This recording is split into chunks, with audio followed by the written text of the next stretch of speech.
이사야 18장 1절부터 19장 15절 말씀 가운데 19장 4절까지 말씀을 교독합니다.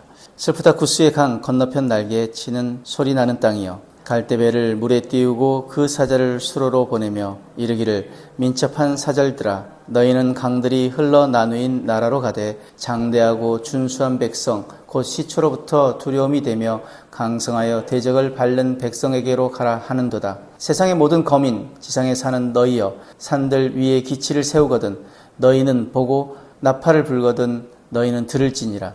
여호와께서 내게 이르시되, 내가 나의 처소에서 조용히 감찰함이 쬐이는 일광 같고 가을 더위의 운무 같도다. 추수하기 전에 꽃이 떨어지고 포도가 맺혀 익어갈 때 내가 낫으로 그 연한 가지를 베며 퍼진 가지를 찍어버려서 산의 독수리들과 땅의 들짐승에게 던져주리니 산의 독수리들이 그것으로 여름을 지내며 땅의 들짐승들이 다 그것으로 겨울을 지내리라 하셨음이라.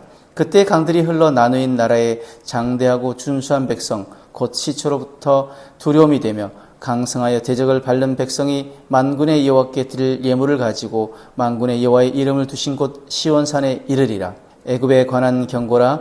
보라, 여호와께서 빠른 구름을 타고 애굽에 임하시리니 애굽의 우상들이 그 앞에서 떨겠고 애굽인의 마음이 그 속에서 녹으리로다. 내가 애굽인을 격동하여 애굽인을 치리니 그들이 각기 형제를 치며 각기 이웃을 칠 것이요 성읍이 성읍을 치며 나라가 나라를 칠 것이며 애굽인의 정신이 그 속에서 쇠약할 것이요 그의 계획을 내가 깨뜨리니 그들이 우상과 마술사와 신접한 자와 요술객에게 물으리로다. 내가 애굽인을 잔인한 주인의 손에 붙이리니 포악한 왕이 그들을 다스리리라. 주 만군의 여호와의 말씀이니라.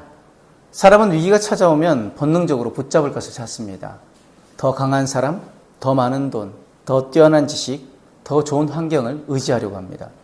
유다도 강대국 아수르의 위협 앞에서 하나님보다 구스와 애굽 같은 주변 나라와의 동맹을 더 안전한 길이라고 생각했습니다. 그러나 오늘 본문은 하나님께서 매우 분명한 질문을 던지십니다. 너는 정말 누구를 의지하고 있느냐? 하나님은 구스도 애굽도 인간의 지혜도 모두 한계가 있음을 보여주시며 오직 하나님만이 역사의 주관자이심을 선언하십니다. 먼저 18장 1절에 7절 말씀 보면은 아수르에 맞서려는 구스는 재빠르게 사절을 보내 유다와 동맹을 맺으려 했습니다.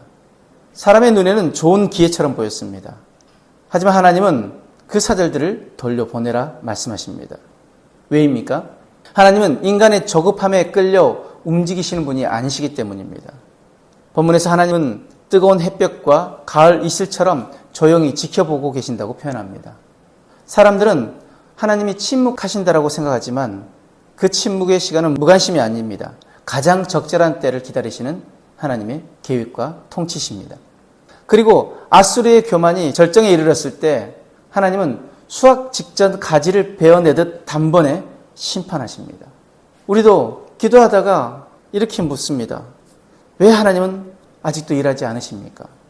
그러나 기억해야 할 것은 하나님은 하나님의 시간에 그리고 가장 정확한 때에 일하십니다. 우리의 조급함보다 하나님의 때가 더 선하십니다. 그리고 하나님의 때가 더 정확하십니다.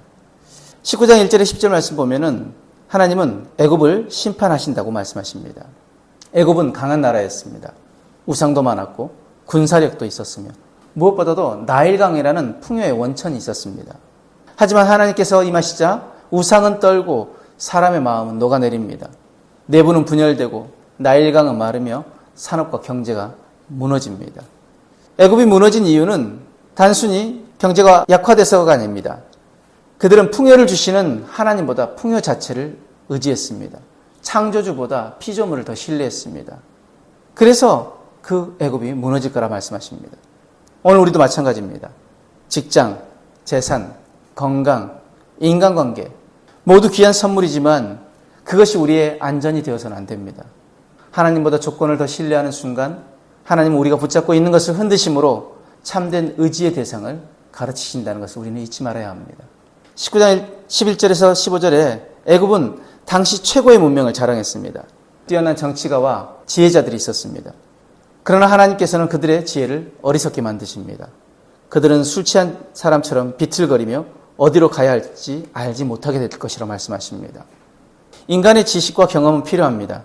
그러나 하나님을 떠난 지혜는 결국 한계에 부딪힙니다. 참된 분별력은 많이 아는 데서 오는 것이 아니라 하나님의 뜻을 묻는 데서 시작됩니다. 그래서 우리는 중요한 결정을 앞둘수록 먼저 하나님 앞에 무릎 꿇어야 합니다. 하나님의 지혜를 구해야 합니다. 우리의 지혜는 한계에 부딪힐 수 있습니다. 우리의 지식 가지고는 그 문제를 돌파할 수 없을 수 있습니다. 그러나 하나님이 우리에게 지혜 주시면 우리는 그 하나님 주신 지혜로 그 문제를 넘어설 수 있고 그 환경들을 돌파해 나갈 수 있습니다. 오늘 본문은 우리에게 세 가지를 점검하게 하십니다. 첫 번째, 나는 하나님의 때를 신뢰하고 있는가? 기도의 응답이 늦어 보인다고 조급해하지 말아야 합니다. 하나님은 침묵하시는 것이 아니라 가장 좋은 때를 준비하고 계십니다. 두 번째, 나는 무엇을 가장 의지하며 살아가는가? 우리가 의지하는 것, 돈일 수 있고 능력일 수 있고 사람일 수 있습니다. 그러나 그것들은 모두 흔들리는 것들입니다. 기억하십시오. 흔들리지 않는 반석은 오직 우리 하나님뿐이십니다. 세 번째, 나는 누구의 지혜로 결정하고 있는가? 내 경험과 계산만 앞세우고 있지 않는지 우리는 돌아보아야 합니다. 하나님의 뜻을 묻는 사람이 결국 바른 길을 걷습니다. 우리의 신앙은 하나님을 믿는다고 말하는 것이 아니라 실제로 하나님을 가장 의지하며 살아가는 삶으로 드러나야 합니다. 오늘 말씀에서 이사야는 유다에게 분명히 말합니다. 구스도 구원이 될 수 없고 애굽도 구원이 될 수 없다. 인간의 힘도 경제도 지혜도 우리의 궁극적인 소망이 될 수 없다라는 것입니다. 오직 하나님만이 역사를 다스리시는 분이십니다. 오늘도 세상은 우리에게 눈에 보이는 힘을 붙잡으라고 말합니다. 그러나 하나님 말씀하십니다. 나를 신뢰하라. 내가 가장 정확한 때에 일하며 내가 너의 삶을 붙들고 있다. 사랑하는 여러분, 우리 모두가 흔들리는 세상 속에서 변하지 않으시는 하나님만을 의지하며 살아가는 그런 믿음의 사람들이 되어지길 주님의 이름으로 축복합니다. 기도하겠습니다.